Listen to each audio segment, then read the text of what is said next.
And it's not even just the child, it's the family, because we put the wish together. The family get that time to spend together as a unit. For that moment in time, all they're thinking about is being happy and enjoying that time. They're not thinking about the illness. They're not thinking about what they have to arrange, what they have to do next.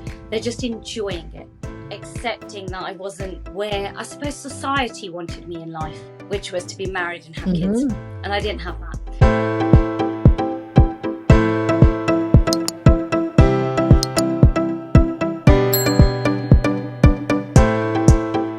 Today's guest is my dear friend Pritti Saggi, a vibrant, passionate and colourful-spirited individual who believes that helping and giving to others feeds and nurtures your soul. In 2018, she set up the local charity Creating Memories, which she saw as the natural step to enable her to work with the local community and businesses to make the wishes of children with life-limiting and or terminal illnesses come true. Each wish creates moments to treasure for all involved, and Pritti is passionate about granting as many as possible. Welcome, Pritti. Hi, Anita. Thank you so much for having me on your show. I feel very honoured, extremely blessed. It's really important to me that I could be here to help you on your journey. By sharing, we inspire and encourage others. So let's inspire as many people as we can to do what they really enjoy and love. Let's make some dreams come true. People do what they really enjoy and nurture their own souls and feel happy and passionate, because that's what life's about. Absolutely. I'm right there with you. So what is one of the most courageous things that you have done? Well, there have been a few because life's taken me on quite a journey. I can imagine. But I have to say, for me, one of the most courageous has to be setting up Creating Memories. And it's something I feel so grateful and thankful for, that it actually came to fruition, because the name came to me in 2011. And you know, when they say you plant a seed and if you leave it there long enough, it will grow. Well, it took a while, but we got there. I learned in 2011, I had a knack of making things happen. I'd gone to a party. A friend we're in the Hilton Hotel in Brighton, set the scene. His sister had made this video that she wanted to share for her brother's birthday, but they had nothing to play it on. And I was like, this is not acceptable. You know, how is this not going to be possible? So by the time I'd spoken to a few people, it played. We got a projector, a screen, a TV, you name it. We had the whole shebang. But you know what was worth it was seeing their faces when they watched this video. And not only just theirs, everybody else was in tears. And that's when I realized, you know what, I have a knack of creating joy, making things happen. But I never thought much about it. On the train journey home was where the name came. So all I knew was Creating Memories. Never thought much about it. And I just carried on with my life. Is that what took you on your journey and got you started with the charity Creating Memories? And is that something that fell into place naturally from your experience? Now looking back, I can see it naturally fell into place. At the time, I had no idea what Creating Memories meant. It took until about 2015 when I lost two people very close to me. And one of them was a dear friend from work who had helped me. She really helped me at work. And, you know, I'll never forget that. And she got very ill. And towards the end of her life, I asked her daughter, I said, what could I do? I go, she helped me so much. There must be something I could do that would bring her a bit of joy. And she said, you know what? Just an old-fashioned letter. Just write her a letter. And I went, that's it. So I thought, okay, let's do it. So I wrote her a letter, hand-delivered it. She didn't live far from me. And she replied to me on Messenger. And it brought her so much joy. I thought, you know what, I'll just write you a letter a day. What does it cost me? A bit of time. Wow. And we have a conversation. I was praying that I'd get to see her one more time. I didn't ask her. I just wrote her a letter a day. And then eventually she let me see her. So I felt very grateful. And do you know what? I realized what an impact that letter had. You know, because when I met her, she told me, she goes, you know, you kept me going. And she was telling me about her funeral. And she wanted everybody to wear red and white, and she supports Arsenal. So I was like, oh, this will be interesting. I don't support Arsenal, but hey. On the day of the funeral, I turned up in red and white with a red and white Arsenal scarf. Her husband said to me, he goes, she looked forward to your letters every day. she'd wait for the letter to fall through the letterbox, and she knew it was your letter. And she was like, please go get me Pritti's letter. And on the day of the funeral, her family, her daughter, introduced me to the rest of her family and went, this is Pritti, who wrote a letter for my mum every day for the last 2 weeks of her life. And, you know, I realised then it was the little things that make such a difference. You know, it encouraged her, kept her going. You know, I didn't realise that would have that much of an impact. And then I lost a grandfather figure. I'd lost both my grandfathers when I was little. So I was fortunate enough to gain one through being married. With me and him, it was just an unwritten bond. He smiled, I smiled when I saw him, our faces lit up. We just, you know, he blessed me every time he saw me. I couldn't explain it. It was just unconditional. And when I found out his cancer had come back, I was dying to see him, to see if he was okay. And I still remember to this day, seeing him on the sofa, lying down. I walked in the room and he literally just sat up, smiled at me and opened his arms. And you know what, I just cried.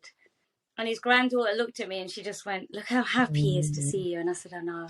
And I thought, you know what, it was time. So I fed him some food and I said, if it brings you this much joy to see me, I'll come and see you every day on my way home. I pass your house. What is 10 minutes? Nothing. You know, I then realised how important time was. You know, so learning the importance of time and the little things. As I got divorced, my whole world turned upside down. And I then just decided, what am I doing? I reevaluated and decided that I wanted to give back. And that's where creating more memories came from. That's beautiful. Absolutely beautiful. And what is it that you are so passionate about creating memories? For me, it's seeing the joy on the little faces, on the little kids' faces when they see their wish unfold. And it's not even just the child, it's the family, because we put the wish together. The family get that time to spend together as a unit. For that moment in time, all they're thinking about is being happy and enjoying that time. They're not thinking about the illness. They're not thinking about what they have to arrange, what they have to do next. They're just enjoying it. And where possible, we're trying to film the wishes going forward. There are photographs, so they've got those memories to keep, because I want to film it so that when they're having a bad day, they can watch that video and feel better. Just even for that moment, remember what has happened. When I started this in 2018, I decided to go part-time at work and just decided I'm doing it. Contacted a local hospice. They wanted to work with me. They were overjoyed. So I went into work and went, right, going part-time. At this moment, I didn't quite know how it was going to work. So I'd contacted Winter. They were helping me do a business plan. So I'd taken the time off work. But what I also then realised was I hadn't stopped. So I had gone through a separation, a divorce, moving house, trying to set up creating memories, and I couldn't do it. And I had to stop, take a bit of time for myself. And I was also turning 40. And it wasn't where I wanted to be in life. It wasn't the number, because I don't look my age. So I'm blessed in that sense. Definitely you don't. So I think for me, it was getting over the hurdle of turning 40, accepting that I wasn't where I suppose society wanted me in life, which was to be married and have kids. And I didn't have that. Yeah, 2.4 kids. Yeah. And I didn't have that. And one side, and it was weird because all my friends were going, how are you going to celebrate? You're so unique. You do, you know, you love being out there. You love being around people. What are you going to do? And by this point, I'd already done a tandem skydive. I'd walked on fire, walked on glass. So they were like, what are you going to do? And then it took me a while. And then I calibrated and went, do you know what? I'm ready. All I wanted was a party with all my friends around me, like a big hug. And I actually said to people, I don't want you to buy me gifts. I want experiences. I want your time. I want you to create me something where we get to spend time together. And it doesn't even have to cost money. It could be a walk, you know, your favorite walk, a picnic, whatever it is. But I want to spend time with you, because those are the important moments. And that's where you create memories. So not only did my charity shape me as a person, but it also shaped the rest of my life going forward. So once I turned 40, I then in August 2018 started creating memories, and I just went for it. I just went, you know what, sod the business plan. It's not coming together. I couldn't write the business plan because I'd never done this before, and I wasn't selling a product. So this was all new. So I thought, well, why don't we just go try it, see what happens? So within a year, I did 10 wishes with the help of the local community and businesses. And that's when I could see this would work. So in 2019, the end of 2019, I thought, right, let's turn it into a charity. So I got 4 trustees who wanted to work with me and felt passionate about it. And we applied for charity status, and we got it in May 2020 in the middle of lockdown. At that point, I was going, what is going on? I was like, what am I supposed to do now? So it's been a test. But actually, do you know what? It's made me think outside of the box. And it didn't stop us. Yes, we couldn't do wishes for children with terminal or life-limiting illnesses in lockdown, but we brought joy in different ways. Absolutely. And I can imagine, like you said, what inspired you was seeing the happiness on people's faces, that priceless moments of joy. Take me through the process that is involved in creating a memory, because what are the invaluable steps you need? Well, the wishes, firstly, to explain, we don't do wishes abroad. And these children who are ill can't really travel anyway. And so for them, it's things that we take for granted. Really simple things that are important to them in these moments of time. Because for them, all they see is the time now.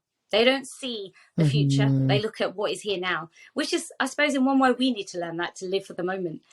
And in the moment, living in the moment. So the wishes, my first wish, which will always be one that stays very close to my heart, was a little boy called Hamza, and he loved robots. So he designed a robot book, and his wish, I didn't see this one coming, was he wanted to see how the print process worked. He wanted to get the book printed and see the print process. And I thought, God, this is testing me, you know? So I thought, okay. So I found a local printer, and he was like, you can bring the child in. We'll show him how the litho printer works. Put it this way, while I was talking to him, and this is how things grow, is through conversation. So for me, I wasn't just going to take him to the printers to see the book printed. That wasn't enough. If you're going to do it, you've got to do it properly. So it's got to be go big or go home. And for me, I am like a child. I am very much childlike. For me, I feel that joy and I want to get excited. So I want them to feel that. So I thought, right, we'll bring you to the printers. You get a tour. We'd got the book designed. It looked amazing. And then I said to Dave, the printer, I said, any chance we get a robot from somewhere? And he goes, I know someone. So we borrowed a life-size Dalek that I can't remember the guy's name from, Michael R. Peters had made himself. Right? I was like, this is amazing. So I called up Paul and he went, of course you can have it. So we had this life-size Dalek at the printers who came round the corner to deliver his book. He was just like overjoyed. Wow. And I went, no, we're not done. I can imagine. Yeah, his face, his family were just like, oh my God, this is like out of this world. And he was so inquisitive. He asked all these questions to go around the print, around the print room while he was looking at his book. He was already planning the next book. So I then said, okay, we've got one more stop. And the family were like, what do you mean? I said, it's not finished. So we then went to what was Rogan's bookshop in Bedford. And we had created a display in the window full of robots and robot books with his book as the feature. I'd got some posters made, but local Call Quick printed us some posters of Hamza and of the front cover of the book. So when he came up to the bookshop, it looked as if he was coming to his own book launch. Wow. So then when he came in, we had a cake made with and one of the robots as the image on there, and it looked amazing. He was like, oh my God, this is my favorite robot. So we then got him to sign some books. So it was like a mini book launch, and there were some people there to buy it. We got some food from La Fontana's and Limes of Bedford. They donated his favorite sandwiches and some pizzas. Oh, and he was just in awe. And I think the icing on the cake for me was I wanted some robots in the window, some really big ones. So on Facebook Marketplace, I saw a life-size Meccano robot somebody was selling. So I messaged the lady and I said, any chance I could just borrow it for the event? She went, no problem. I sent her a photograph afterwards to thank her. And she said to me, she messaged back, said, it's my son's robot. And he has said, can you give it to the little boy? Because he's the same age. And he said it will bring him joy. When I went to get the box for the robot, I asked this little boy to say, did mummy ask you to give this robot? And he went, no. And he goes, I want you to give it. And I thought, you know what a beautiful thing a child of 11 could learn to give. So that was Hamza's wish, and so he got a robot to take home. You know, he had some cake, he had his book printed. You know, so it was a really magical afternoon. And what you have to remember, these kids, it has to be short but small things. We can still make it very special. But the family didn't have to worry about anything that day, just about getting from one location to the next. And they thoroughly could just be themselves and enjoy it. But his face lighting up, and he just felt like a kid in a sweet shop in the bookshop. You know, like genuinely, he was just so happy. And you know what? He still remembers a couple of years later, no, about a year later, I was asked to be on BBC Three Counties. And they asked if I could bring somebody on. So I asked Hamza, and his mum went, he still talks about your wish. And he'd be honoured to come with you on radio. And he did, and he loved it. You know, so it shows. Fantastic. She goes, when he's having a bad day, I remind him of the book. And he looks at the robot and he remembers. Just beautiful. Absolutely beautiful. So how did the idea of the painting of the beautiful mural of joy come from? You see my house then, yeah? Yeah. I've seen it plastered all over social media. that was hard work. Lockdown came. Obviously, we started the charity formally established in lockdown. I unfortunately lost my gran October 2020. That was pretty hard for me. Not being able to do wishes, losing my gran was quite big for me. And that shook me. I decided in the middle of winter, not many people do this, in November, I was going to paint. So I painted my gate red. And my friend, I posted it on social media, Facebook, saying, you know, look, check out my red gate. And my friend went, looks lovely against your blue doors. Shame about the path. And she goes, it's dirty. And I was like, damn you. And I thought, okay, I can fix that. I had paint. Not many people do. And the reason I had paint was I like to recycle and reuse. So I've got a coloured brick edging in my back garden with lots of different colours. So I then got that paint, created blocks on my footpath on the floor. And people were walking by and they were going to me, what are you going to do? And I went, you have to wait and see. Because at this point, even I wasn't sure. I wanted positive words on the floor. But I'm not an artist. I own up, I'm not. So I thought, I can't stencil it. It won't have the same feeling. So I reached out to Facebook. And a local artist, Sarah, came forward. And not only did she paint words on there, we did images. And it really spoke to you. So I wanted to create joy for everybody that walked past. And during COVID, because we needed it. We needed to smile. Yes. So once the path was created, it really helped so many people. So many people walked past my house and said, do you know what? If I'm feeling low, I walk past your house. And they're like, makes me smile. We bring the kids here. You know, it's somewhere to come for a walk. And I thought, oh my God, it's made such an impact. We then got approached by Kerry from the Bedford Borough Parent Carer Forum. And she said to me, I want to work with you. What can we do? I donated Sarah the wall next to my path. So the path became the colourful path of joy. The wall, I then said to her, all right, let's paint. We'll do an elephant on there. So we then worked with Kerry. We got children with special needs to create images of what brings them joy. I promised 20 images would go on this wall. 20 is what we delivered. I couldn't get them on the little wall, so it's gone up and over my house, the doorway. Very kindly, Rotary paid for Sarah's time, Brewers, Decorated Centre gave us paint. So it was all very local.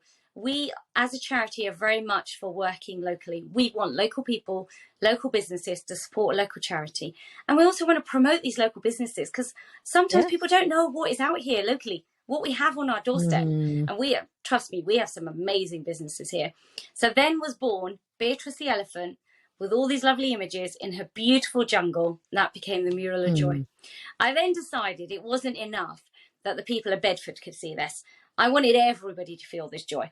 So I got contacted by BBC Three Counties Radio, and Fasana Chowdhury joined me on this journey. Not only did she come and do a radio interview with me, she made me some bunting to go on the front of my house, some knitted sunflowers, some tassels to go on Beatrice. So there was a 3D element. So, and it was beautiful to have her. I then thought, no, I want to get on BBC Online.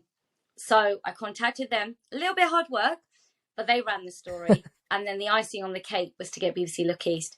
And you know what? It was beautiful to see people just so happy. You know, we had people messaging us saying, you know, this is so cheerful and, you know, really makes you feel happy during this time, during COVID. So it was an absolute joy. And you know what? I realised that by doing the Mural of Joy, we brought joy not only to the 20 children involved who created the images, but to so many more. But it was like creating 20 wishes. Absolutely. And I know you've created greeting cards. Tell me a bit about that as well. We then decided, well, a passerby, she goes, I love the words of Colourful Path of Joy. And she goes, can't you make something out of them, like cards or something? And I thought, oh, I never thought of that. So Sarah went, I'll design you some cards. So we've got them in the original colours of the path, but we've also got some in our charity colours, which is pink, orange and yellow. And they are still being sold in some of the local shops in Bedford. And White Hart Press very kindly donated their printing services for us to print them. So all the proceeds come directly to us. So I couldn't, it's been lovely to get it out there. People have been buying them as thank you cards, birthday cards, because they're so inspirational. The words on there like love, joy, kind, peaceful, believe. These are words that people needed to feel and hear again. So I think it was really important. Definitely. But we didn't stop there in lockdown. We decided, well, what else could we do? So it's amazing what can inspire you.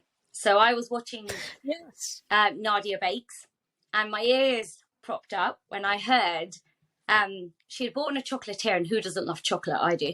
And the chocolatier was from Bedfordshire. He was from Sandy. And when I heard that, I was like, oh my God, he's local. So I contacted him and I said to him, I want to work with you. How can we work together? So we came up with our own version of a chocolate competition, and not just any kind of chocolate competition. These kids could name their chocolate, work out the ingredients and design the packaging and tell us why they were inspired to create it. And then 6 lucky winners got to have their chocolates form part of a chocolate box that Anish sold. Oh, wow. Part of the chocolatier monthly chocolate box subscription he's got. And not only that, they actually got to come into the chocolate factory and make chocolate with Anish. And that was amazing to watch. And that was like watching 6 wishes come out unfold.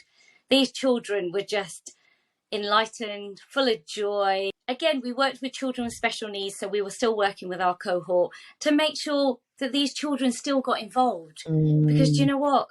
It's so important for them to feel normal too, and that they can do these things. Absolutely. The parents could help, we could help them. And you know what? They thoroughly enjoyed it. And that's what you definitely call a ripple effect. Definitely. But we had a trio because we then decided that we had to do at least one more.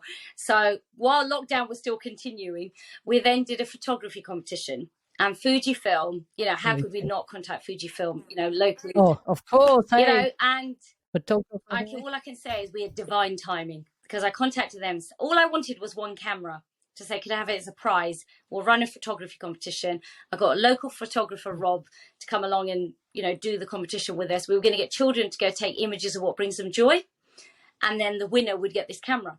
And Fujifilm just went, no, I've got a better idea. She goes, I've got a whole box of about 20 Instax 9 cameras. She goes, we gift them to you. So we then contacted 2 local schools. So we had Kempston Challenger Academy and Ridgeway. Both schools were children with special needs.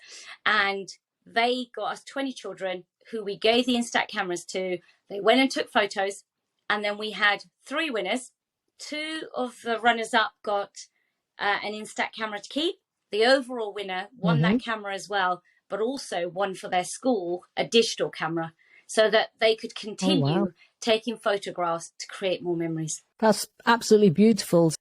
You must be very proud of the work you do. I know I am. What is the most rewarding aspect of it, if you can actually put that into words? For me, honestly, it's just seeing their little faces light up.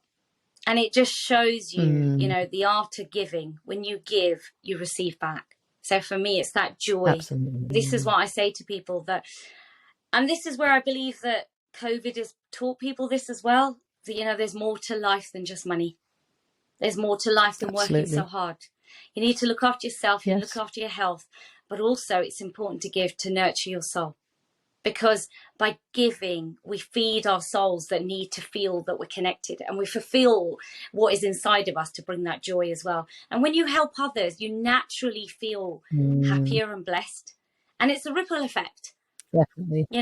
And Definitely. for me, I naturally, being Asian as well, I like to help others. It's within my DNA. And for me, you know what? I like to see people happy. I like to see that joy. And for me, that's what drives me, is that passion to see them like that. And the fact that I can connect local people, local businesses, and to say, do you know what? You want to make a difference? Let's do it together. Because by together we can. Let's make it happen by working together. And do you know what? When we make a wish happen in the charity, it's not just the child and their family who feel it, it's the people who give, the people who see it, the people who are with them. Absolutely. It's a huge ripple effect. And do you know what? That is more than money can buy. It's priceless. And it stays with you in your heart. I know that this is what I was meant to do. That this is what I believe I was truly meant to be here to do. Because I have a knack of talking to people, to getting them to join in with me.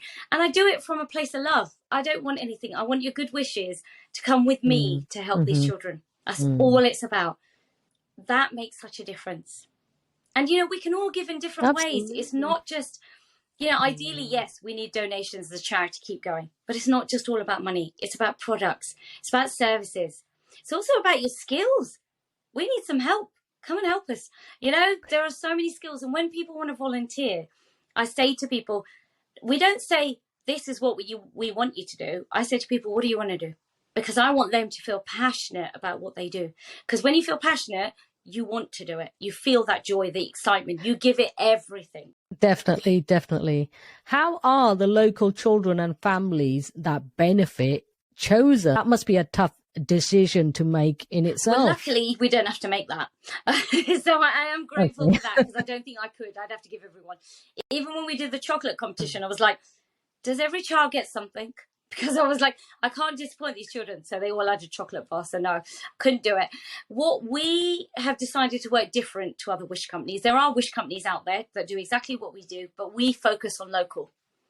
So we cover Bedfordshire, Hertfordshire and Buckinghamshire. And we want to keep it local because there are so many children that need our help. And all these wish companies, everybody, it's not like we're taking work away from anyone else. There's enough for all of us. So what we've decided to do is work with a local hospice. We're going to work with more than one. But the plan is work with a local hospice and they choose the children for us. So they ask the families and the child if they would like to take part in having a wish happen. And then they get some details, which then get passed on to us. We get minimal details, and then I contact them, and I basically find out more information. Because sometimes, like I've had a wish which was, I want a birthday party. And I was like, yeah, I can do your birthday party, but how is this going to work? So it's not until you speak to the parents and you find out how much it means to them, and you find out more about what the child likes, then we can tailor it. Because we want to make it special for them. Because it has to work for them. And because these are children who have illnesses, they can't just have a normal party like you would, you know. So when we did a birthday party for this special little girl who never thought she'd make one like in a 5. So the parents were just like, oh my God, you know, this is a milestone for us. So we needed a sensory party. So I then thought, how can I make this happen? So we're very lucky that we have a company called Square Peg Foundation, who are based in Birmingham. And they have, at them, I don't know if it's changed now, but they did at the time, have the one and only mobile sensory vehicle. So they brought that down for us so we could get the little child with her family to go in and play with this, because this little child was in a wheelchair. She can move her hand slightly. You know, she hasn't got very much vision, but she can hear. So it needed to attract all of those senses and to stimulate. And do you know what the most joyful bit was? Seeing her face light up, but also was how she was interacting. But some of these were simple things like door handles and lights coming up.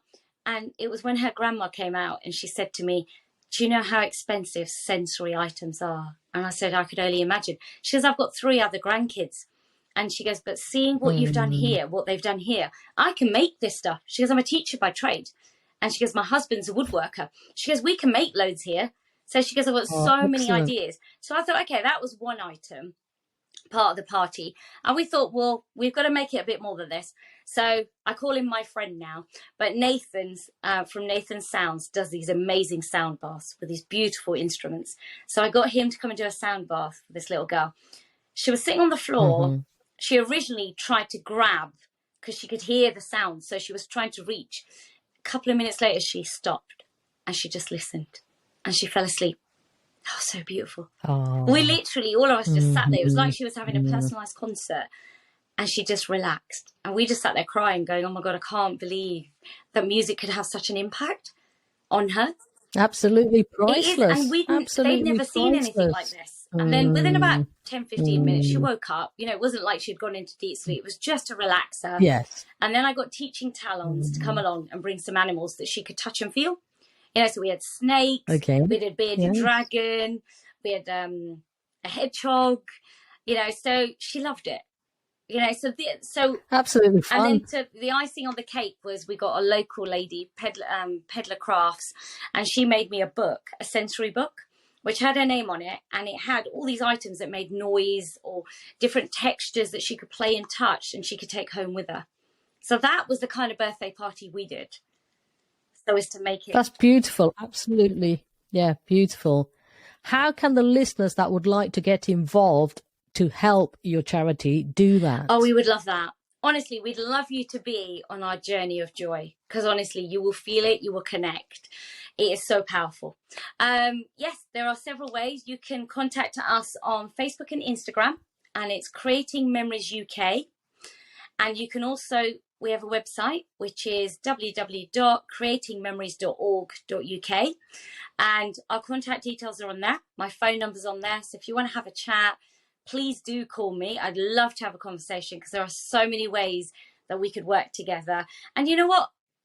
There might be a way that I've not thought of, and there might be a way that we could in a different way. So please do. And any donation, we have teamed up with a company called Wonderful. It's a donation platform where you can give one-off donations. They will be setting up so you can do monthly, but they don't charge you to donate, whereas a lot of the donation companies do. So there's no charge to us, no charge to you. We get all your money as well as the gift aid. So the button is on our webpage, and you can contact us on Facebook and Instagram. And I'd love to hear from you, to love to have a conversation, to see if we could work together. And so you could help us to keep making these wishes happen, so we can keep creating this joy. So please join us on this journey. Honestly, it's so much fun. What words of wisdom would you give anyone that wants to actually donate and participate in starting a worthwhile charity like yourself? What I would say is, if you've got that idea, follow it. Right? It is, I'm not lying. There is hard work, but it is worth it. If you've got that passion and that drive, don't let anyone put you off. If you want a little bit of advice, please feel free to contact me, because let's be honest, putting together the application to become a charity isn't that easy. It does take a lot of work, and there are people out there who can help you. But if you need a little bit of support, you know, honestly, you want, you know, just have a conversation to let out a bit of frustration, but don't give up. Please don't. Because do you know what? If you've got that passion and you're that interested in what you do, please go for it. There will be a way. Just follow your intuition. There is always a way. Excellent. I just want to give out where the listeners can find you again. Yeah. Please. Your if website you want to contact details. me and the charity, please find us on Facebook and Instagram, and it's Creating Memories UK. You can't miss the logo. It's very bright. And we're also, we have a website, which is creatingmemories.org.uk. And again, you can't miss that. It really is bright and cheerful. And designed locally by my friend. And I'll put all the links in the show notes so anybody can directly contact you. Thank you for sharing your courageous, insightful journey with us today, and for creating the charity Creating Memories. And by doing so, you have changed people's life and made a difference for the world. I really want to acknowledge you for that, Pritti Saggi. Thank you. That means so much. It really genuinely does. It really, really does. I honestly do feel very honoured and blessed to be here. And thank you for allowing us to share, you know, for me to share my journey. And if it inspires or encourages one person, do you know what? It'll be worth it. Absolutely. And my final question to you is, because we all create the courage to be fearless, what is your definition of courage? Okay. You know, I had to think about this one. It really is the little things. Because it doesn't, I mentioned I've done courageous things like jump out of a plane, walk on fire and walk on glass. That isn't everyone's cup of tea. Really is courageous, is changing one little thing. Taking that one leap of faith. I know we're all afraid. I have fear too. And anyone who tells you they don't, they're lying. But you have to feel that fear and feel the love instead and move forward. The universe and the God up there will look after you. And there is always a way forward. So please take those steps. If you need to move out of a situation, do you know what the hardest bit is? Making that first decision. And when I got divorced, that was the first bit, is making that decision. The rest of it will unfold. So please do make those changes. If you're not happy in a job, please change it, because life is too short. We haven't got enough time in this world to be that unhappy. So please change those we can all make a difference by changing those little things in our own lives. We make the difference in our lives. So please make those differences. Be courageous and take those little steps, one step at a time. Break it down. It doesn't have to be big. I can tell you, as you do one step, the next one comes, the momentum builds. So please, honestly, do not stay stuck. I know sometimes people say, is the grass greener on the other side? And I've had people ask me that.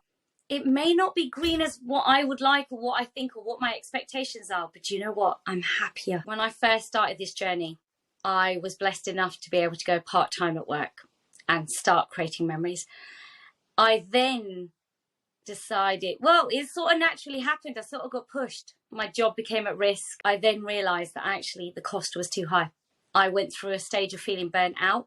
I took some time out for myself, and I'm really grateful I did, because I needed that time to stop and reevaluate. I have now left work and I now work for creating memories. How this will all unfold, I don't know yet, but all I can say to you, it is worth the risk. So please take it. And if I've inspired you, then please do continue. But I realized that for me, I needed to leave my current job to be able to focus on what I truly want to do. And I can only give my everything when I'm there fully, and I wasn't there fully. So I could only do that by leaving the job. But I had to do it gradually when I was ready. So, you know, when we're talking about being courageous, this is what I'm talking about. You can't do it all in one go. Sometimes it's little steps. And you also have to acknowledge when things aren't right. When I felt burnt out, I had to acknowledge that and accept where I was, get some help, and give myself time to slow things down so I could then see them for what they were.